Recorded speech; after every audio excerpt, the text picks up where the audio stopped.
Good morning, everybody. I am Muriel Bowser. I'm the mayor of Washington, D.C. We are located in room G9 in the John A. Wilson building. Today, I am joined by the chairman of the council, Phil Mendelson, as well as the deputy mayor for planning and economic development, Nina Albert, and the city administrator for the District of Columbia, Kevin Donahue. We're here today to give you a snapshot of how the government is approaching our affordable housing portfolio and how to stabilize it, and the steps that the government is taking to protect affordable housing in DC.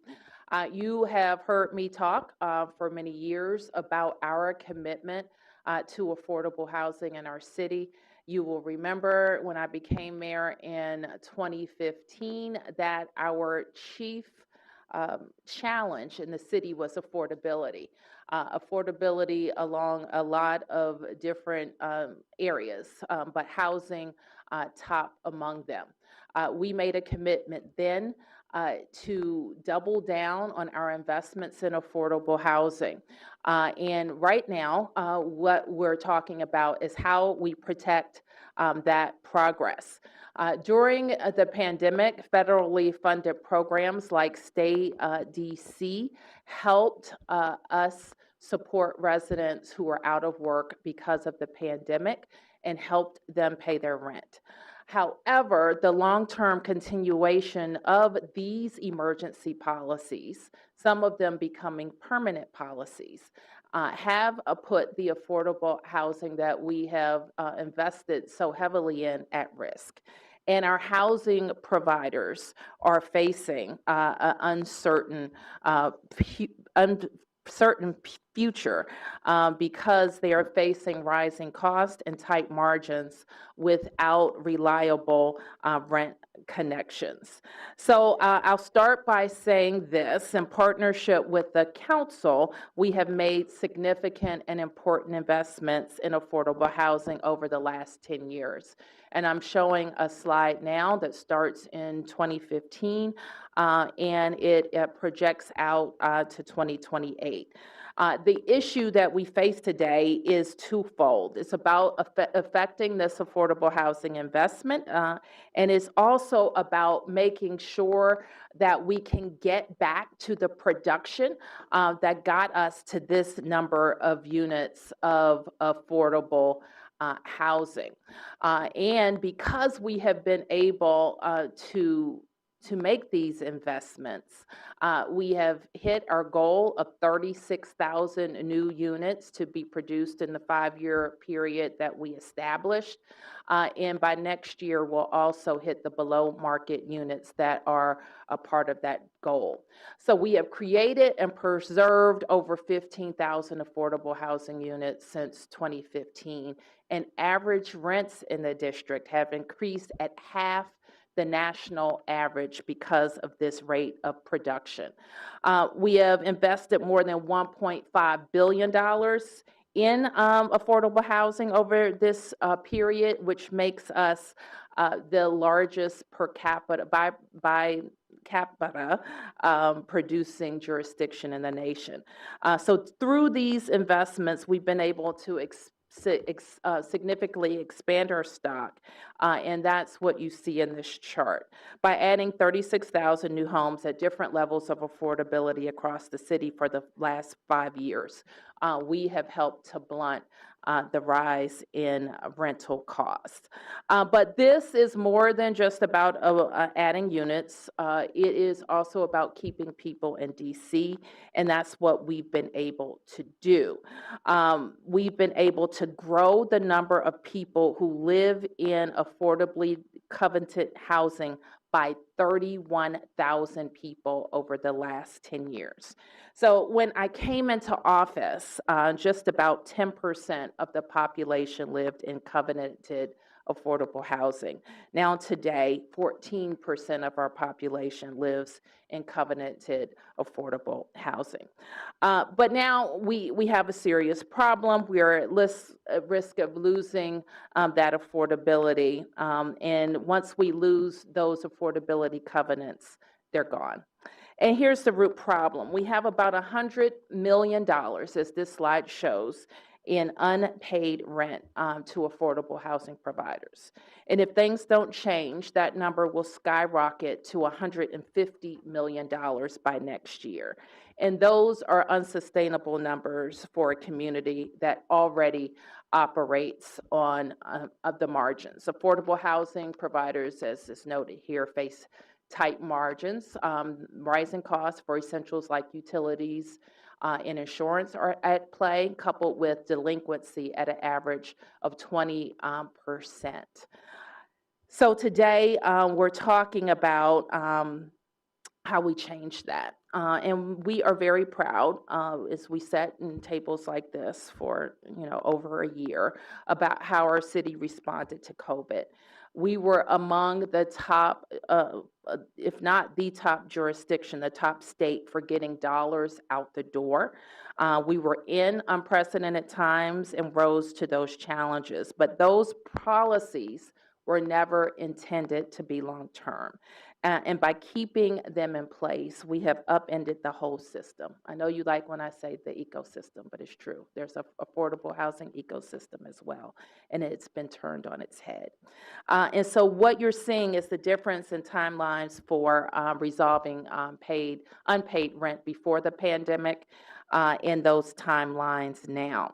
So before COVID, it took about 6 months to resolve a unpaid or rent dispute. Now it takes a year and a half to 2 years. And one of the biggest drivers of this shift has been the changes to our emergency rental assistance program, or what is typically referred to as ERAP, Emergency Rental Assistance Program, or ERAP, which was designed to support low-income residents facing unforeseen emergencies. It was never meant to be used as a way to perpetually prevent landlords for taking action for non-rent payment. Two challenges have emerged during COVID, but two changes that emerged, I should say, during COVID have been made permanent. The first is that in submitting an ERAP application, there is an automatic pay put on a eviction, regardless of whether a tenant is eligible, which means some people are misusing the program to get a stay and then repeatedly using the program to get a stay. The second change is that applicants no longer need to prove that they are low income. And you've heard me talk about this before. This self-attestation, unfortunately, creates another opportunity to misuse the program, with the most significant consequence being that the program is no longer reliably helping people who are in true need, low-income residents who are facing an emergency. So keeping these changes in place have created an unsustainable and ineffective program that is unfortunately protecting people who are repeatedly not paying their rent. So here is the effect. What you see is that during the pandemic, the policies worked as they should. If you look at 2021, that low bar means that people were housed and rents were being paid. We had an influx of federal dollars. So before the pandemic, about 4% to 5% of occupied units had unpaid rent. And then we had the influx of federal dollars, which we put to get good use and got out the door to help people who could not pay their rent because of the pandemic pay their rent. And what these percentages in the bar chart represent is what is called economic vacancy. That means the units aren't actually vacant, but they're effectively vacant because there's no rent being paid. So a healthy system has an economic vacancy of no more than 5%. But then you see what happens since 2021. More and more people are staying in their units and just not paying. They're not paying their rent and misusing the ERAP process to prevent their landlords from being able to collect in the normal eviction process. So what this means is that many housing providers no longer have enough funds coming in to cover their operations and debt. So in the short term, this means that many tenants have noticed already a decline in services.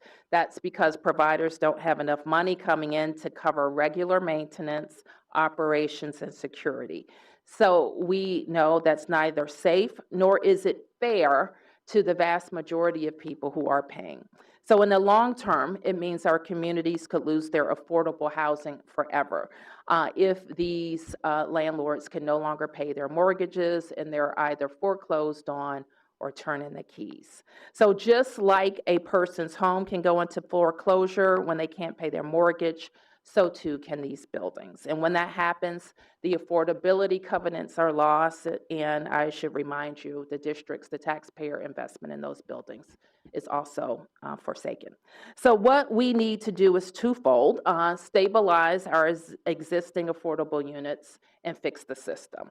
To stabilize our existing affordable housing, so it's not at imminent risk of being lost, and those residents at risk of being displaced. DHCD, and I'm going to acknowledge Director Green, who is with us, is currently accepting applications for financial right sizing of these projects.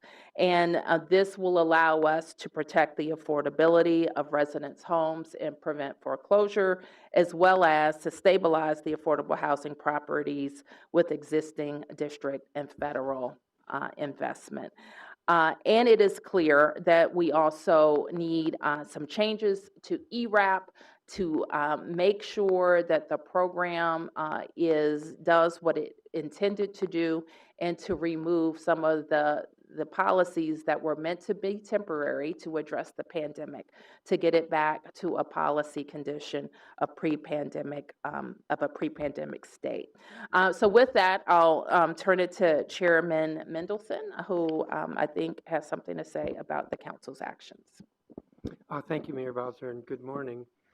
So yes, there is legislation before the council tomorrow that deals with this issue, but I'm going to begin by just the observation that we have a long history in our city of landlord-tenant controversies, but this crisis cuts both sides in a way that I would say is unique, because the crisis is especially hurting affordable housing providers, which affects both the maintenance of current affordable projects as well as the prospect of creating more affordable housing units.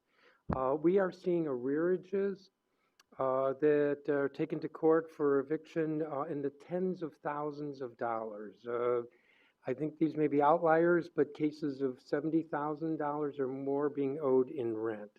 And I find that mind-boggling and unprecedented. As far as I can tell, some of these cases, because of the possibility of getting a stay when one applies for ERAP, regardless of whether they're eligible for ERAP assistance or regardless of whether ERAP would actually pay the arrearage rent, it appears that some of the tenants are just not paying any rent at all. Even with public housing, tenants pay some rent. So what we're seeing, and the mayor touched on this, is providers who are divesting. I noted in the notice I sent to members last week for the legislation tomorrow of two housing providers, affordable housing providers, who are getting out of the business here in the city. Worse, and the mayor touched on this, if any of the properties with affordability covenants actually go to foreclosure, then the affordability covenants are erased, extinguished, which means that our affordable housing crisis becomes even worse because we have the risk of losing those units as affordable. The current situation is forcing landlords to essentially subsidize their tenants, and that's not the way that's not the way that housing policy should work. The single best tool for dealing with non-payment of rent, for better or worse, is eviction, and it is not working. As the mayor noted, we're seeing that eviction cases that used to take maybe 3 to 5 months, some would argue 5 months is too long, are now taking over a year or longer. And I also want to note, before talking about tomorrow's legislation, that over the last several years, The district, either through its own funds in programs such as ERAP or with federal funds such as Stay DC, has provided maybe $400 million in rental assistance to tenants, and yet what we see today is that the situation is worse. I would argue the pandemic measures that we put in place are no longer needed, and so the legislation tomorrow has two changes to the law, which the mayor kind of touched on, and that is to eliminate the ability to self-certify. So a tenant, in applying for ERAP assistance, can no longer just simply say that they are low income and simply say whatever the other questions are, to meet the other eligibility criteria.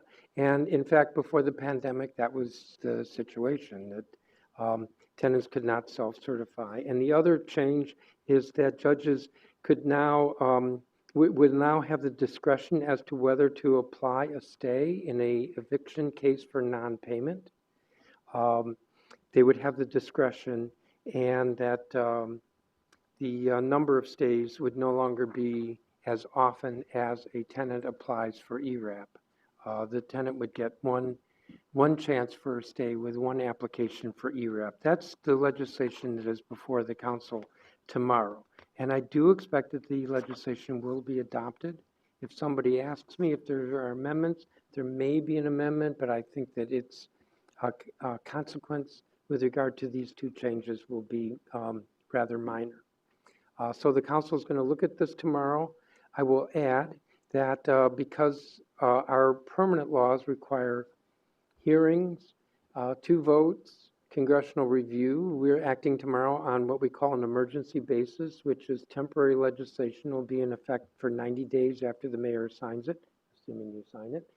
And that will give us some time to better see what the effect is. So for those who say, and there are some who are saying that this legislation is like going to be a catastrophe and the end of the world, I don't think so, but we will actually have several months of experience with this emergency legislation, which will enable us to craft, if we need, additional changes as well as any modifications if that appears evident. Leave it at that. Thank you. Okay, so with that, we'll take a few questions.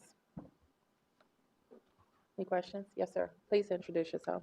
Hi, Aaron Weiner with the Washington Post. I've talked to a number of housing providers who have said that these measures being taken are a step in the right direction, but that a lot more than the funds available in the trust fund will be necessary to stabilize them because they are so far behind, and that they're still going to be at risk of foreclosure. So I'm wondering if this is the first announcement in a series, if you guys have anything further planned or in the works to address this. I would agree that this is step one. We don't know, however, what the entirety of the demand is yet. And that's part of what the RFP is designed to help us know. Yes. Yeah, John Bannister with BizNow. I've heard from some housing providers concerned that this DHCD money would only go towards housing that has received government subsidy. There's also a lot of naturally occurring affordable housing, you know, older buildings in less expensive areas that are facing the same crisis of, you know, unpaid rent. Are you concerned about those properties as well? Is there anything you're looking at doing to support those? Again, I think we are at the first stage of addressing an emergency situation for our affordable housing providers. We've talked about the covenanted affordable housing that the district is invested in, and that will be the first stage. And I've talked to providers as well who think that the problem is larger than what we have in this first tranche of HPTF, and that may be the case, and then we may come back with another solution. But we should also look ahead. What we're talking about is stabilization, and we're also concerned about production. So if we are to get back to the level of production that we know we need to maintain affordability in the district, we also have to be thinking about the needs of HPTF moving forward for production. Yes, sir. What empirical evidence do you have that tenants are gaming the system? And I'm asking because would the situation at hand be an indication of market forces with, low-paying jobs and people's inability to pay the rent? Well, Sam, that is not what we're talking about, what the changes that are needed to the ERAP program. And I started out discussing what ERAP is for. ERAP is for low-income residents, and it's for unforeseen emergencies that they experience that prevent them from paying their rent. It is not a program that is meant to subsidize people because they don't make enough money to pay their rent. We have other programs and other ways of working with people to improve their incomes or to be on one of our other benefits programs. But ERAP itself is for emergency and it's for low-income people. And what has happened is I can't tell you that. I can't tell you if there are people who are getting ERAP who have low incomes. And there's some anecdotal evidence to suggest that these are people who are going to work every day but not paying, or if they are experiencing emergencies. So that's why we have to change these, what were meant to be temporary measures, because we knew vast numbers of people were out of work because basically the pandemic put them out of work. We closed businesses, we closed restaurants, we closed schools, you name it, we closed it. And so what we see now is the cost of those changes. Those changes have a cost, and we are establishing what that cost is. So I did not say that people are gaming the system, but it is unsustainable that these rent arrearages are allowed to increase as much as they are. As I said, tens of thousands of dollars in many instances. Landlords simply can't be expected to cover that, to subsidize that, and still operate their properties. And a reason why these arrearages are allowed to increase as much as they have, is because of the automatic stay if one applies. And this is not one automatic stay. This can be repeated automatic stays. So a process that used to take 3 to 5 months, now a year, the mayor said as long as 2 years. Meanwhile, these rents increase. My staff told me of one instance where the rent arrearage started out at $25,000 and with the multiple stays ended up over $70,000. That person just is not paying rent at all. Now, I'm not saying they're gaming the system. I'm saying this is not sustainable. We can't have a housing market where essentially we are requiring landlords to subsidize rent-free apartments. One follow-up. I don't want to take up too much time, and I might have missed it, sort of tangential. Whatever came out of that miscommunication about the vouchers between the executive and the council, the hundreds or so my answer is it's unresolved at the moment. Okay, what's the timeline on resolving it? Getting past tomorrow's legislative meeting. Thank you. Megan? Hi, Mayor. The Department of Human Services put out a note to housing providers as well as other advocates and lawmakers last week, noting that ERAP is suspending opening tomorrow due to considering administrative changes. I was wondering if there are more administrative changes that are under consideration to ERAP within your administration. And separately from that, there had also been some pushback to the law from advocates noting delays in ERAP processing. And I was wondering if that was under review at all in your administration. So we expect to make the necessary administrative changes to ERAP once the emergency passes and has my signature. Then we'll make the changes and the changes to the system, and then we'll open up the portal. Your second question was about processing time, and I'm told from the director, our most recent month that we could review, they were averaging about 30 days to process an ERAP application. Yes, ma'am. Mayor Rebecca with 7 News. Can you talk about what checks and balances the district has in place to make sure that developers, these affordable housing developers, really hold up their end of the bargain once they get district money? So whether that's making sure properties are in good condition, et cetera. Sure, and I'll ask the deputy mayor to weigh in. And we have a whole host of ways where property owners are inspected proactively. We have a response system as well for tenants to call and for inspectors to go out. And we have a very active consumer protection ability when it comes to housing. But this is what I want to. I don't want our housing stock to go down to conditions that aren't livable or aren't what the majority of people who are rent payers signed up for. And that is what the minority of non-rent payers is creating. Is creating a situation, first of all, where the property owners can't pay their debt, their mortgage. And that usually in most cases is the first thing that gets paid. And if they're not bringing in enough to pay that, guess what happens with the maintenance and security? It also goes down. And you know how fast things go down in your own single family unit if you're not maintaining it. Imagine multifamily units that have much more wear and tear, and much more turnover.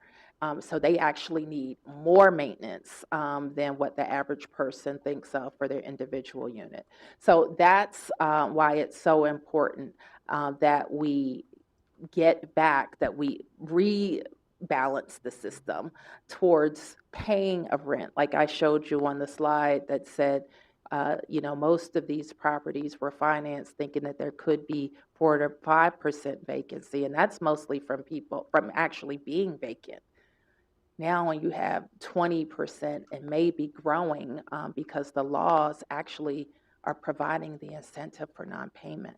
So we have to get the system back in balance so that we don't have more cases of conditions that aren't what we expect.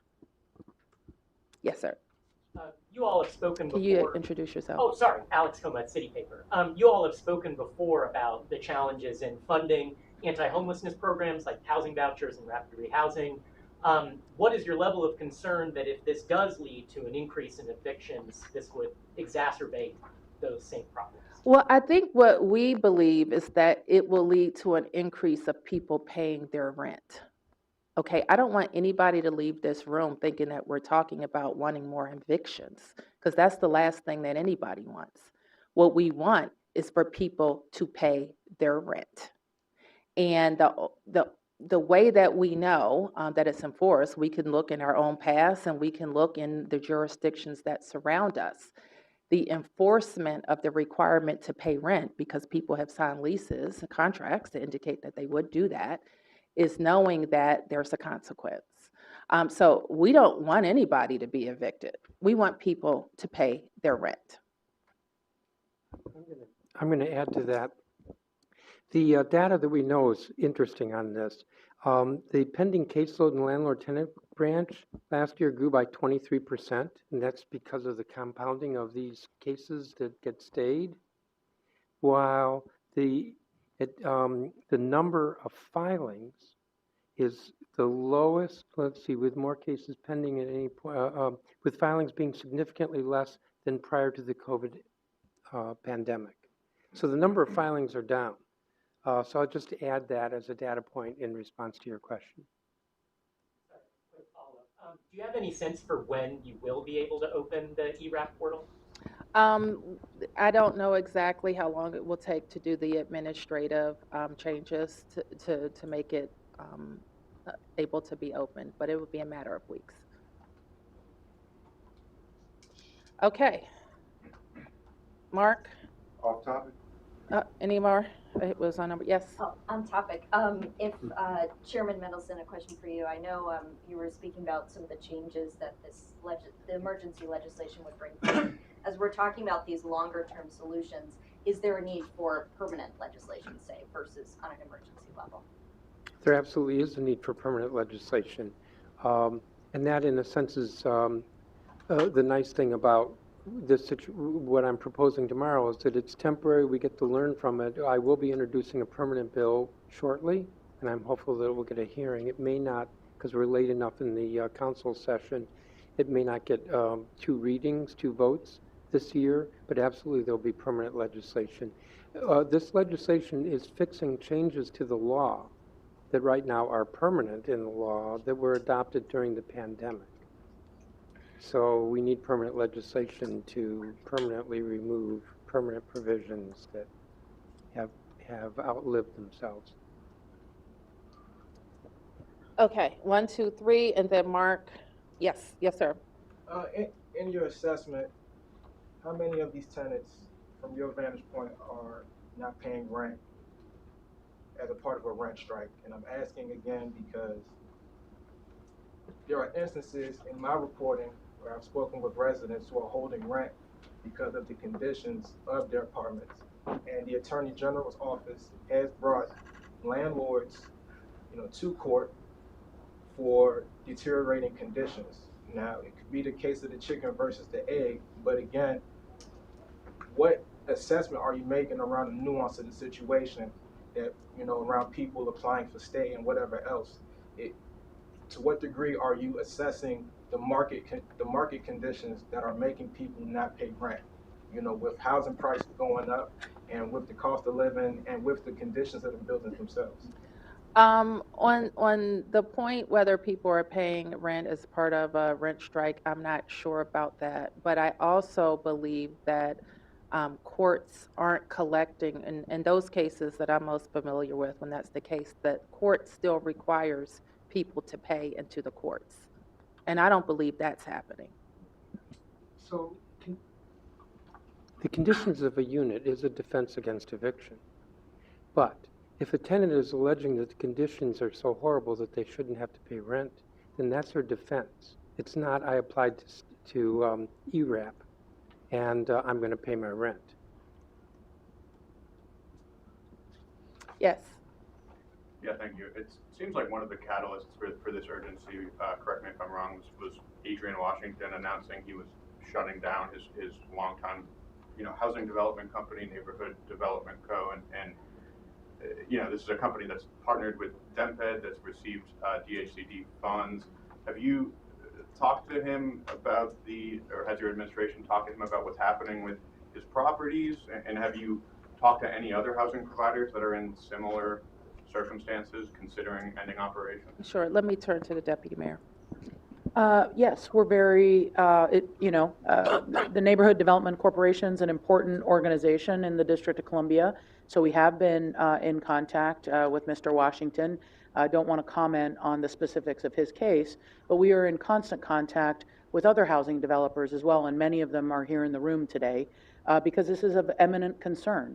And so the DHCD RFP is the first way for us to take a sort of a look at the marketplace writ large to understand, generally what's going on across the marketplace, but between Enterprise, National Housing Trust, W.C. Smith, and many others that are here in the room, these are folks who have very large affordable housing portfolios or naturally occurring affordable housing portfolios in this city, and they have raised concern, which is why we're at the table today. And let me just add that we've been pretty focused on this for a number of months. You may recall that even in my presentation to the council on the FY25 budget, I focused on the problems with ERAP in a kind of back and forth about how much ERAP funding should we have. So we have been pretty focused on what we needed changed in ERAP. But what is different is we're more focused on how to ascertain what type of stabilization we need. Yes. Mayor, I just wanted to ask a question about affordable housing goals more broadly, coming off the heels of your announcement that you met the 36,000 goal and expect to meet the goal to produce 12,000 new affordable housing units by 2025. In combination with this problem we're seeing right now, as well as I think in the last Housing Production Trust Fund round, there was a big strain on the critical 4% low-income housing tax credit types of funds, which kind of creates a really challenging environment altogether for producing new affordable housing. And so I'm wondering, coming off of expecting to meet these prior goals, how you are looking forward to setting a new goal, and if it's requiring a shift in strategy. I think, and that's a great question, because we've been talking about how do we stabilize, how do we rebalance landlord-tenant expectations. But the next part of what we're focused on is how do we get back to being great producers of affordable housing. And we are proud of the system that we've created in DC. And we've created it because by signaling to the producers of affordable housing out there that the city would be a partner, then they have gone out and found great projects. They have found private sector financing, and they have developed these great properties. So we are very focused on how we get there. Part of the formula has been a baseline of $100 million per year in the Housing Production Trust Fund. It's also been having robust deed and recordation activity. And so we need to get back to that robust deed and recordation activity. We need to be able to maintain a baseline commitment to the Housing Production Trust Fund. Nina will say a little bit more about how we're managing all of the affordable housing tools, but they are many. But one of the biggest things that we have to do is we have to send the signal to the private sector that invests with us, the banks, the pension funds, that DC is a great bet. The government cannot do it alone, so we need the private sector investment. And what the private sector is saying about us now is that people don't pay rent here. We're not a safe bet. So we have to balance our system so that the district, and we have hopefully the next president out there is committed to 3 million new units in 4 years across the nation. If we don't fix our system, we won't be at the table. And so we have to get our system in a place where we're attracting private sector investment, where the district is also investing, and where we're right-sizing our programs so that they're protecting the most vulnerable. I don't know, what do you want to say about more affordable housing tools? I'll just say right now, we were on a path of looking at what the 2030 goal for affordable housing should be. We've been looking across our own administrative practices to try and figure out how to be more efficient and how to use our funds as expediently and efficiently as possible. That's the conversation I'm looking forward to having, is talking about how we pull the resources that we've been so successful in delivering to the marketplace. We beat the goal of 36,000 units in 5 years, and we delivered it in 4. And so we can do it. We've proven that we've been able to do it. This jurisdiction, as the mayor had introduced this topic, by saying that we have provided more subsidy per capita across the entire country. And we could be back there, and we should be a leader in this. We know what the gap is of affordability. We need to get back on the track to producing more affordable housing and preserving and reinvesting in existing affordable housing.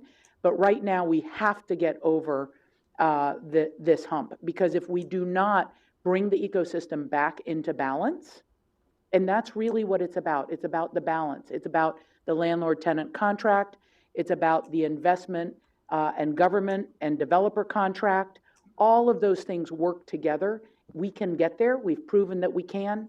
And I implore everybody to really consider that what we're trying to achieve with these changes is to get the ecosystem back into balance. There's no other motivation, because we know that production and reinvestment in an existing covenanted affordable housing is our path to making sure that all people in the district are housed. Okay, Mark, you have the last. Yeah, two quick off topic, thank you. Can you update us, the residents from the Columbia Heights apartment building that suffered a gas explosion a week or more ago? What's the latest on those tenants being able to return to that building? What can you update them on? Mark, and I'll turn to the city administrator if there's anything I'm missing, but it was a significant event, and that building is being carefully inspected to see if people can return, and the tenants there are currently being serviced by other agencies. And I'll just add, it's something that our Homeland Security Emergency Management Agency, the Office of the Tenant Advocate, and Department of Human Services are all working closely together on. Over the next couple of days, they will be talking directly to residents to provide them with an update and next steps. I want to make sure they have a chance to speak directly to residents to provide that update. So has a decision been made about whether or not they'll be able to return? That is something that the agencies are looking closely at, looking at the condition of the building. And then a second question that I believe is also for the city administrator. With the fiscal year upon us, can you update us on the contracts that Life Deeds has? I believe it's 3 separate agencies. We had been briefed that a change would be necessitated by the start of the fiscal year. Can you tell us what's happening there? I can. So I'll sort of list them one by one because the outcomes are, the timelines are a bit different for each one. So the Department of Youth Rehabilitative Services, which has two contracts for grants with Life Deeds, one for a group home and one for credible messenger services. Both of their arrangements with Life Deeds is concluding today. So tomorrow, the new fiscal year, they will not have any contracts or grants with Life Deeds. The ONE's Office of Neighborhood Safety and Engagement, has 2 grants with Life Deeds. One providing some direct support to families who've been victimized by violence. The other one for larger ones for a violence intervention contract. That's really a subcontract or sub-grant through Progressive Life Center. It's not a direct one with the ONE's Office. They will have what is likely a 30-day extension to be able to seamlessly transition the individuals who really do direct service onto new providers. Again, one being the larger one is the violence intervention grant, which is done through a direct grant to Progressive Life Center. So they'll be transitioning, and after 30 days, the ONE's Office will not have any direct contracts or grants with Life Deeds. Child Family Services is the third one. They have 2 grants with Life Deeds. They had 2 grants with Life Deeds. One was for running some of the family success centers. That's concluding today. They'll have a different provider in place tomorrow. And then the other one is running a group home for individuals who need specialized services.